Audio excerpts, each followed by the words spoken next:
यदि आप जीरो से ज्योतिष सीखना चाहते हैं तो हमारे चैनल के जीरो टू ज्योतिष प्लेलिस्ट के सारे वीडियोस को आप लाइन से देख सकते हैं, जिसका लिंक इस वीडियो की डिस्क्रिप्शन में भी है। राम राम, मेरा नाम है आदित्य और ग्रह लक्षणम ज्योतिष में आपका स्वागत है। इस कोर्स के हम दूसरे चैप्टर पर पहुंच गए हैं, जिसका नाम है मास्टरिंग द सिग्निफिकेशन, और इस चैप्टर का ये तीसरा लेक्चर है, जिसका टॉपिक है प्रॉपर्टीज ऑफ प्लैनेट्स। तो हम इस लेक्चर में जीरो टू ज्योतिष प्रॉपर्टीज ऑफ प्लैनेट्स पार्ट 1 समझेंगे। ठीक है, तो वराह मिहिर के अनुसार वराह मिहिर ने अपने बृहद जातक में प्लैनेट की जो प्रॉपर्टीज है उस पर चर्चा की है। इससे हम आगे समझते हैं। चलिए हम पहला श्लोक देखते हैं, जो कि है planetary traits and planetary cabinet. अब ये श्लोक कुछ इस प्रकार है। कालात्मा दिनकृत मनः तुहनगु सत्वं कुजो ज्ञुवचो जीवो ज्ञान सुखे सितः च मग्नो दुखम दिनेश आत्मजः राजानो रवि शीतगु क्षिति सुतो नेता कुमारो बुधः सूर्य दानव पूजितः च सचिव प्रेष्यः सहस्रांशुजः। ये बृहद जातक के दूसरे चैप्टर ग्रह योनि भेदाध्याय का पहला श्लोक है। और मैं आपको बता दूं, क्योंकि ये पहला श्लोक है तो इसमें ग्रहों के जो ट्रेट्स और प्लैनेटरी कैबिनेट आपको बताए जाएंगे, वो प्राइमरी है, सबसे ऊपर। ठीक है, तो आप इसे नोट करते जाइए। इसमें लिखा गया है कि काल पुरुष जो काल पुरुष है उसके जो इंटरनल ट्रेट है, ठीक है, जो काल पुरुष का इंटरनल ट्रेट है उनको प्लैनेट्स के आधार पर असाइन किया गया है। और ये जो प्लैनेटरी ट्रेट्स वाला श्लोक है, ये इस श्लोक के प्रथम 2 चरण में ही है। तो हम इसे पहले बाकी के 2 चरण हैं जो उसे एलिमिनेट कर लेते हैं। तो यहाँ पर ये आ गया, ये जो हमारे 60 प्लैनेट्स हैं, मेन प्लैनेट्स यहाँ पे। तो इसमें क्या है कि अब पहले क्या लिखा है, कालात्मा, काल मतलब काल पुरुष, आत्मा दिन कृन मनस्तु। यहाँ पे इसका क्या मतलब है, सीधा सा मतलब है जो सूर्य है वो सोल है, आत्मा, लिख लीजिए। सबसे पहला सिग्निफिकेशन सूर्य का सोल, आत्मा, प्राइमरी सिग्निफिकेशन है। इसी से बहुत सारे सिग्निफिकेशन आप निकाल सकते हैं। और जो चंद्रमा है वो क्या है, मनहस्तु। इसमें क्या लिखा है, मन है, मन। चंद्रमा मन सो जाता, चंद्रमा मन का कारक होता है। अब क्योंकि जो अंग्रेज व्यक्ति होते हैं वो, उनके पास तो मन का कोई कॉन्सेप्ट है ही नहीं ना, तो वो माइंड समझते हैं। ठीक है, वैसे माइंड नहीं होता, मन ही होता है, मन। अब हिंदुस्तानी लोग किसी फॉरेनर लोग को ये समझा ही नहीं सकते मन क्या है कि नहीं, मानते कि नहीं। अब कोई ये बताएगा कि मार्स का प्राइमरी ट्रेट क्या होना चाहिए, कोई बताएगा, कोई भी बता सकता है। सेनापति। अरे मैंने प्लानिटरी कैबिनेट नहीं पूछा है, ब्लड ब्लड एक्शन मैंने कलर भी नहीं पूछा है। सर, एक्शन या एनर्जी। ठीक है, तो अब आप लोग ऑफ कर लीजिए, मैं आपको बताने वाला हूं कि देह देह कोई ट्रेट होता है क्या। अब इसमें क्या सिस्टम है कि जो लोग कहते हैं कि जो मंगल है वो काल पुरुष का स्ट्रेंथ है, लेकिन ऐसा नहीं होता है। इसमें क्या वर्ड लिखा है, मंगल इज अ सत्व, सत्व, सत्वम लिखा है, यहाँ पे लिखा है सत्वम कुजो, यानी कुछ जो है वो सत्व है, कुछ यानी मंगल। तो सत्व का मतलब क्या होता है, सत्व का मतलब लोग गलत ट्रांसलेशन ले रहे हैं, जो कि है स्ट्रेंथ, लेकिन स्ट्रेंथ नहीं होता है सत्व। सत्व का वो मतलब है जो किसी भी कंडीशन में, अगर खुशी के समय बहुत ज्यादा खुश ना हो और दुख के समय बहुत ज्यादा दुखी ना हो, ठीक है, एक्वेनिमस, जो जो एक्वेनिमस, स्थिर भाव वाला। सर तो उदासीन। उदासीन भी नहीं कहेंगे, ठीक है। उदासीन तो गलत वर्ड, नेगेटिव सेंस में हो जाएगा ना, कि कुछ फर्क ही नहीं पड़ता। अगर मान लीजिए आपको लॉटरी लग जाए, आप कहे अरे मेरा लॉटरी लग गया, अरे सबको पूरे जिला को हल्ला कर रहे हैं, तो आपके लिए खतरनाक है कि नहीं। न्यूट्रल, न्यूट्रल रहने वाला। हाँ, न्यूट्रल भी नहीं है, ये सब तो माने काम और कंपोज होता है ना, कि कुछ लोग होते हैं कि कभी फेलियर हो गए तो बहुत ज्यादा निराश हो गए, या किसी सफलता पा गए तो एकदम सर पे चढ़ के बोलने लगा। ये दिखाता है कि आदमी में असफलता और फेलियर को झेलने की ताकत नहीं है, कमजोरी दिखाता है। तो इसको एक तरह की स्ट्रेंथ भी बोल सकते हैं, इंटरनल स्ट्रेंथ, है कि नहीं। अब यहां पर मरकरी क्या, मरकरी को क्या बोला है? इंटेलेक्ट, हम्म, बुद्धि। मरकरी को बोला है वाचो, वाच, स्पीच। अब जो जीव है, जीवो ज्ञान सुखे, लिखा है ना, जीवो ज्ञान सुखे। तो मैं आपको बता दूं, जो जीव होता है वो शास्त्रों में बृहस्पति को कहा गया है। तो जीवो ज्ञान सुखे का मतलब क्या है?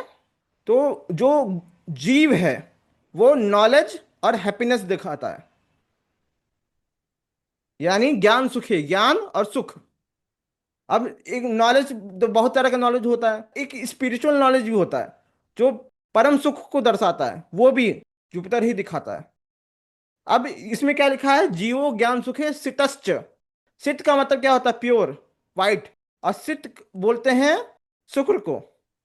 और जब आप संस्कृत पढ़े होंगे तो उसमें लिखा होगा कि च, जो चकार होता है, च शब्द होता है, वो और को दिखाता है। सितः च, यानी जो जीव दिखा रहा है ज्ञान और सुख, वही सित भी दिखाएगा, यानी शुक्र भी दिखाएगा।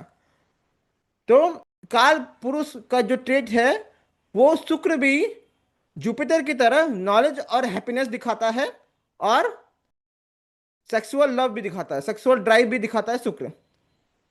ठीक है, उसके पास एक्स्ट्रा चीज है। जुपिटर जैसा है वैसा शुक्र भी है, लेकिन शुक्र के पास कुछ एक्स्ट्रा चीजें भी हैं, सेक्सुअल डिजायर कह लीजिए, ड्राइव कह लीजिए। अब तो इसमें दुखम दिनेश आत्मज, दिनेश कौन है? सूर्य। आत्मज कौन होता है? पुत्र। तो दिनेश का जो पुत्र है वो दुख को दर्शाता है, यानी जो सैटर्न है वो मिजरी दिखाएगा, दुख। अब ये तो इस श्लोक का जो पहला दो चरण है उससे हम लोग डिकोड किए प्लानिटरी ट्रेड्स। अब हमको डिकोड करना है प्लानिटरी कैबिनेट। अब ये देखिए, ये अंतिम के दो जो चरण हैं उसमें क्या है? राजानो रवि सितगु। जो रवि और सितगु है, रवि क्या है? सूर्य। सितगु मतलब ठंडक प्रदान करने वाला, मतलब ये चंद्रमा। ये मतलब सूर्य भी राजा है और चंद्रमा भी राजा है। अब मैं आपको बता दूं कि जो आप बोलते हैं ना सरकारी नौकरी लगेगा कि नहीं, है कि नहीं, तो जो सरकारी नौकरी होता है उसमें चंद्रमा और सूर्य दोनों आते हैं, है कि नहीं। और ज्यादा आपको डिफ्रेंशिएट करना है तो जो केंद्रीय नौकरियां हैं सरकारी, उसको आप सूर्य से ले सकते हैं, और जो जो राज्य स्तर पर नौकरियां हैं उसे आप चंद्रमा से भी ले सकते हैं। अगर ऐसा है कि हमको सरकारी नौकरी मिलेगा, ये तो पता चल गया, अब राज्य में मिलेगा कि केंद्र में मिलेगा? कोई पूछा था ये सवाल ना, तो ऐसे देखना है हम लोग, ठीक है। अब ठीक है, मैं जल्दी जल्दी कर दे रहा हूं क्योंकि यहाँ पे 85 स्लाइड है तो कवर नहीं होगा। तो यहाँ पर जो मंगल है वो कमांडर इन चीफ दिखाता है, सेनापति। जो बुध है वो हेयर अपेरेंट, यानी राजकुमार, उत्तराधिकारी, जो राजा के बाद गद्दी लेगा वो दिखाता है। जो जुपिटर है वो मिनिस्टर दिखाता है। और जैसा गुरु है वैसा ही शुक्र है, तो यहाँ पर शुक्र भी मिनिस्टर दिखाएगा, और जो शनि है वो सर्वेंट दिखाएगा। अब ये जो प्राइमरी कैरेक्टरिस्टिक्स है ग्रहों के, इसी के आधार पर आप बाकी की सिग्निफिकेशन भी निकाल सकते हैं। अब यदि सूर्य राजा है, किंग है, तो वो सेंटर ऑफ अट्रैक्शन भी दिखाएगा, है कि नहीं। अब सूर्य राजा है, किंग है, तो वो ऐसी चीजें दिखाएगा जो अथॉरिटी वाली हो, है कि नहीं। आपके घर में राजा कौन होता है? घर के में जो कमाने वाला बड़ा होता है वो राजा होता है। आपके जो ऑफिस में राजा कौन होता है? आपका बॉस होता है कि नहीं। तो बॉस भी सूर्य हो गया। जो देश का राजा कौन होता है? सरकार होता है, प्राइम मिनिस्टर या फिर प्रेसिडेंट, वो भी सूर्य दिखाएगा। ऐसे आप निकाल सकते हैं। कमांडर इन चीफ क्या होता है? जो सुरक्षा करने वाला। अब देश में सुरक्षा करने वाला कौन होता है? पुलिस। पुलिस भी मंगल दिखाएगा। देश की सीमा पे सुरक्षा करने वाला कौन होता है? आर्मी। आर्मी भी मंगल दिखाएगा। ठीक है, ऐसे आप निकाल सकते हैं। अब अगले श्लोक पर चलते हैं, जो कि है प्लैनेट्स एंड देयर सिनोनिम्स। अब ये बहुत ज्यादा इंपॉर्टेंट है। तो मैं आपको बता दूं कि एक चीज ज्योतिष में आप नोट कर लीजिए, या किसी भी पूरे सनातन धर्म के ग्रंथों में नाम से गुरु का पता चलता है। आप देखे होंगे कि भगवान के बहुत सारे नाम हैं, 1,000 नाम हैं। तो 1,000 नाम है तो इतने सारे, मजाक उड़ाते हैं, इतने सारे नाम का क्या जरूरत? तो हर नाम का एक इटymological मीनिंग होता है। उस मीनिंग, आप उस शब्द के लिटरल मीनिंग को देखेंगे तो उस नाम से उस देटी के गुणों का पता चलेगा, है कि नहीं? तो इसी तरह ग्रहों पे भी आधारित है, राशियों पर भी आधारित है। तो अब जो ये श्लोक है वो कुछ इस प्रकार है। हेलेयो सूर्य चंद्रमा शीतरश्मिः हिमनो विज्ञो बोधनः च इंदुपुत्रः आरो वक्र क्रूरदृक् च रवनेयः कोणः मंदः सूर्यपुत्रः असितः च। ये बृहद जातक के दूसरे चैप्टर का दूसरा श्लोक है। इस श्लोक के अनुसार जो सूर्य है उसे हेली कहा गया है। पॉसिबली इसका मतलब है, संस्कृत रूट है वो है साइन, चमक, यानी द रेडियंट वन, जो चमकदार। ठीक है, जो चमक उत्पन्न करता है। आपकी कुंडली में जहां बैठेगा वहां की चीजों को साइन करवाएगा। ठीक है। अब जो दूसरा है वो है चंद्रमा, जिसे शीत रश्मि कहा है वराह मिहिर ने। अब शीत का मतलब क्या होता है? शीत का मतलब होता है, सिंपल है, कूल। और रश्मि का क्या मतलब होता है? रे। वो जिसके रे से शीतलता बहती हो, यानी होता ना कि चांदनी, है कि नहीं? चांदनी, जब चांद की रोशनी पड़ता है तो बोलते हैं कि चांद की रोशनी में बैठो शीतलता आएगी। ठीक है, वो जो ठंडक प्रदान करे। तो मैं आपको बता देता हूँ, शीत रश्मि का ये भी मतलब होता है कि चंद्रमा जहां देखेगा वहां पर ठंडक प्रदान करेगा। यानी कि जो चंद्रमा है वो सेवेंथ हाउस को देखता है, जो अपने से सेवेंथ हाउस को देखेगा तो वहां पर ठंडक डालेगा। अब वो ठंडक उस चीज को खराब कर रहा है या अच्छा कर रहा है? तो सेवेंथ हाउस क्या होता है? सेवेंथ हाउस होता है काम इच्छा। ठीक है, काम इच्छा होता है। अगर चंद्रमा उस पर अपना दृष्टि डाल रहा है तो वो उस चीज को थोड़ा कूल डाउन करेगा, है कि नहीं? मंगल क्या होता है? अग्नि। मंगल सेवेंथ हाउस पर प्रभाव डालेगा तो वो जो काम इच्छा की अग्नि है उसको भी बढ़ाएगा। ऐसे समझना चाहिए। अब जो बुध है उसको हेमविट कहा गया है। हेम का मतलब होता है गोल्ड, और विट का मतलब होता है पोजेसर। वह जो गोल्ड को पोजेस करता है। ठीक है, वो एक पोएटिक मीनिंग है, तो इसका मतलब होता है एक चमक प्रदान करने वाला। ठीक है, इंटेलिजेंस भी एक तरह का चमक होता है कि नहीं? वो सारी चीजें जो इंटरनली, जो ब्रेन के द्वारा जो चमक मिलती है, इंटेलिजेंस एक तरह का चमक होता है। स्पीच, अगर अच्छा स्पीच बोलने वाला व्यक्ति रहे तो सरकार गिरा भी सकता है, सरकार बना भी सकता है कि नहीं? स्पीच, ओज। अब यहां पर क्या लिखा है? ज्ञ। ज्ञ का मतलब क्या होता है? ज्ञान से, कुछ जानने की इच्छा से, द नोअर। ठीक है, यहां पे मतलब है कि बुद्ध सिंबल ऑफ इंटेलेक्ट है। अब बोधन, बोधन लिखा गया है। बोध का मतलब क्या होता है? बोध का मतलब होता है जानना, या फिर आपको किसी चीज का किसी कोई चीज अंडरस्टैंड करना। तो इसका मतलब है कि जो मरकरी है वो अवेकनर है, गिवर ऑफ नॉलेज। इंदु पुत्र, इंदु का क्या मतलब होता है? इंदु का मतलब होता है मून, पुत्र का मतलब होता है सन। तो इसका मतलब क्या है कि जो मरकरी है वो मून का सन है। आपने स्टोरी सुना होगा कि जो मून के गुरु जी थे बृहस्पति, उनकी वाइफ तारा थी।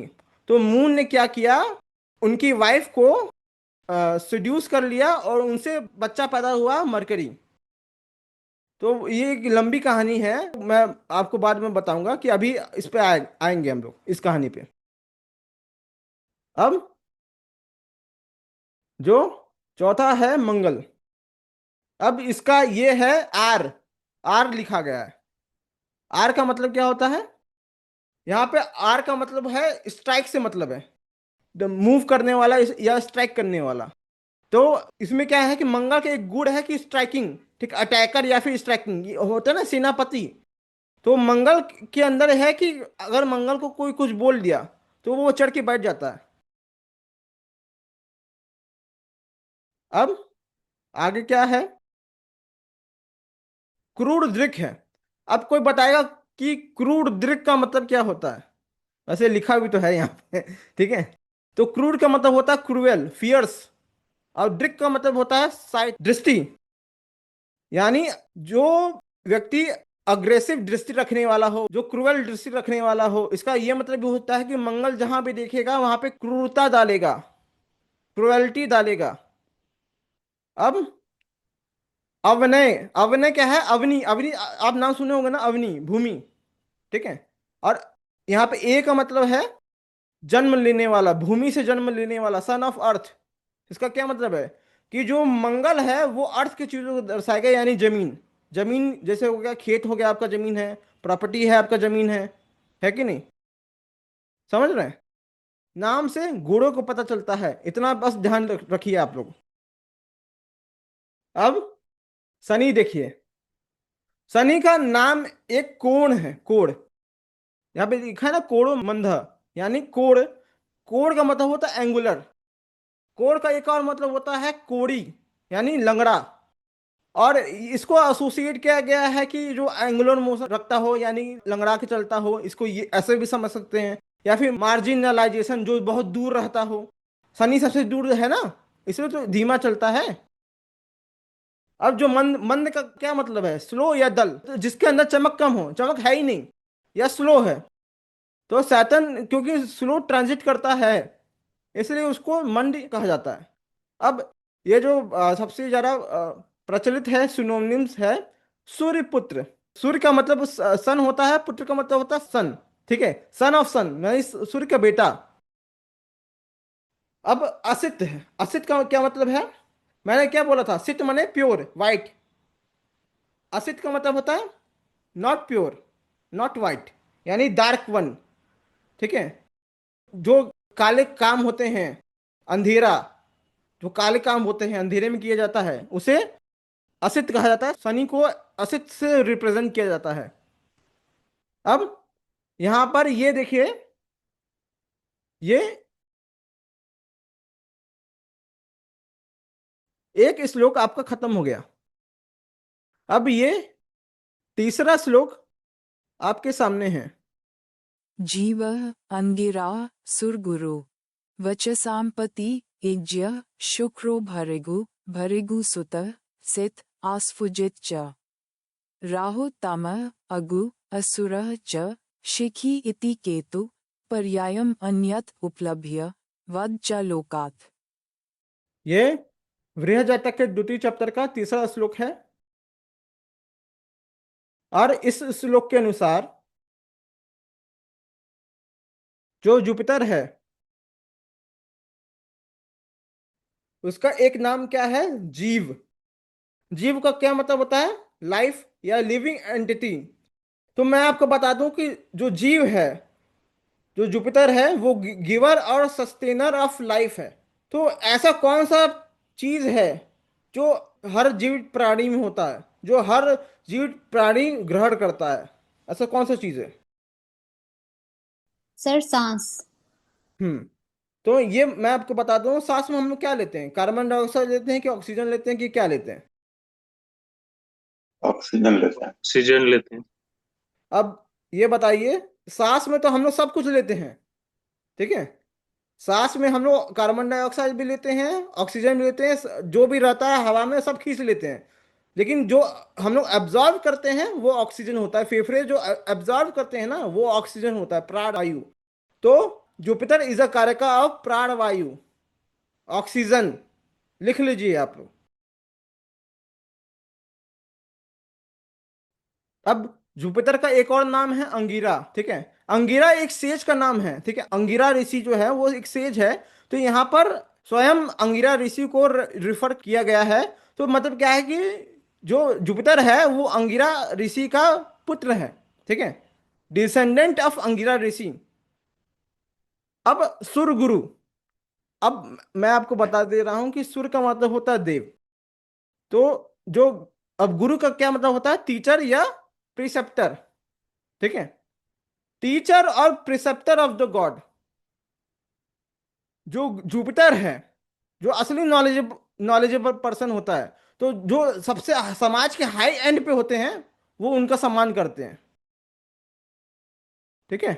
तो अगर आप जुपिटर बनेंगे तो समाज में बहुत हाई एंड के लोग आपका सम्मान करेंगे, है कि नहीं।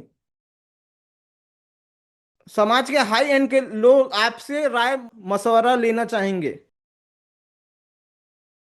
अब जो चौथा नाम है वच संपत्ति। तो अब इसमें वचस का क्या मतलब होता है, स्पीच। पत्री का मतलब होता है Lord, Swami, Lord of speech. जो बोलने में माहिर हो, मरकरी इज अ कारका ऑफ स्पीच, ठीक है। जो उपदेश देने में माहिर हो, इसे ऐसे समझना चाहिए। उपदेश को इंग्लिश में क्या कहेंगे? हाँ, प्रीचर। तो लॉर्ड ऑफ प्रीचर लिख दीजिएगा स्पीच की जगह, ठीक है। अब इज का क्या मतलब होता है, जो वर्शिप करने योग्य हो, जिसकी पूजा किए जा सके, जिसके सम्मान किया जा सके, ठीक है, इज। सभी ग्रहों में जुपिटर ही एक ऐसा ग्रह है, कोई ये नहीं कहेगा जुपिटर को मत मानो या जुपिटर की पूजा करने योग्य नहीं है कि नहीं। सारे लोग जुपिटर का पूज सकते हैं, क्योंकि अपने गुरु को पूजना अच्छी बात है। अब आगे, अब यहां पर जो शुक्र है उसे भृगु से संबोधित किया गया है या फिर भृगु सुत से संबोधित किया गया है। देखिए, जो भृगु है वो लिटररी नेम है कि नहीं, नेम ऑफ ऋषि।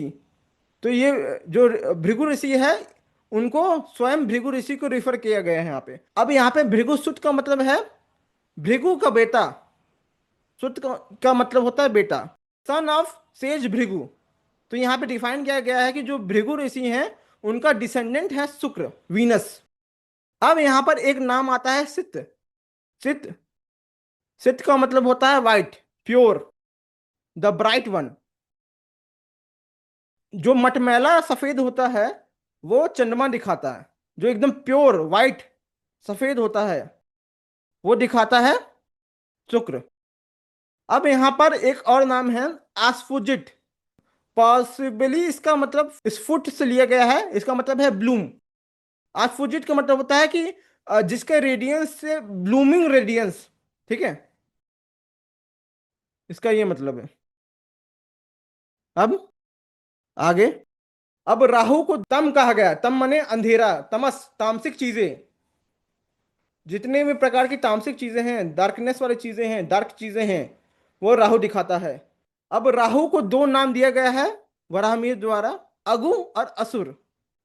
अब पॉसिबली जो है यहाँ पर वो निगेटिव सेंस में है, अगु का है मतलब गुण, ठीक है, गुण से है। अब यहाँ पर ऐसा एंटिटी जिसमें कोई भी क्वालिटीज ना हो, क्वालिटीज का मतलब है गुड क्वालिटीज, कोई भी अच्छी क्वालिटी ना हो, और शैडोवी नेचर हो उसका, ठीक है, जिस पर संशय किया जा सके। और असुर का मतलब क्या है, नॉन सुरा, नॉन डिवाइन बींग, यानी जो देवता नहीं है, जिसमें दैवी गुण नहीं है। तो सीधे शब्दों में डेमन, डीमन, ठीक है। जो राहु है वो सारी जो चीटिंग है, ठीक है, दूसरे को धोखा देना है कि नहीं, दूसरे को तंग करना है, दूसरे के ऊपर षड्यंत्र रचना है, ये सब सारी चीजों को राहु दिखाता है। ये सब डेमनिक कैरेक्टरिस्टिक्स हैं, जो देवताओं का इसमें कोई कैरेक्टरिस्टिक्स नहीं है। अब यहां पर ये जो केतु है, केतु को कहा गया है सिखी, फ्लेम और क्रेस्ट, ठीक है। तो सिखी का मतलब होता है कि जो जिसका फायरी टिप हो, जिसका नोकीला टिप हो, ठीक है। The one with a crest of fiery tip, nuclear tip. अब यहां पर जो भाला है, तलवार है, तलवार की धार होती है, वो सब क्या है? अगर मंगल हथियार है, अगर मंगल तलवार है, तो केतु तलवार की धार है। अगर मंगल कील है, तो केतु कील की नोक है। मंगल का एक्सट्रीम वर्जन उग्र रूप, उग्र रूप मंगल का केतु कहलाता है। लिख लीजिए। अब यहां पर आप ये देखिए, ये जो जितना मैंने पढ़ाया है वो इस तीसरे श्लोक का जो प्रथम 3 चरण है उसमें बताया गया है। और जो चौथा चरण है, ग्रहों के अन्य नामों को विश्व में सुप्रसिद्ध कृतियों में सीखा जाना चाहिए। जो प्लेनेट के नेम हैं वो सिर्फ इतने नहीं होते, इसके अलावा भी बहुत सारे होते हैं, न्यूमरस तो है ही। अब अब ऐसे ही समझ सकते हैं उनके गुणों को। प्लेनेट को समझने के लिए उनके नामों को समझना बहुत ज्यादा आवश्यक हो जाता है। तो मैंने क्या किया है, जो कोई नहीं किया अभी तक, मैं उसको थोड़ा सा करने का प्रयास किया हूं। तो मैंने क्या किया है कि जो भी नाम हैं, जितने भी क्लासिक्स में यूज हुए हैं, उसको मैं एक जगह पर लेके आया हूं। Bonus content, understanding the synonyms of the planet and zodiac science.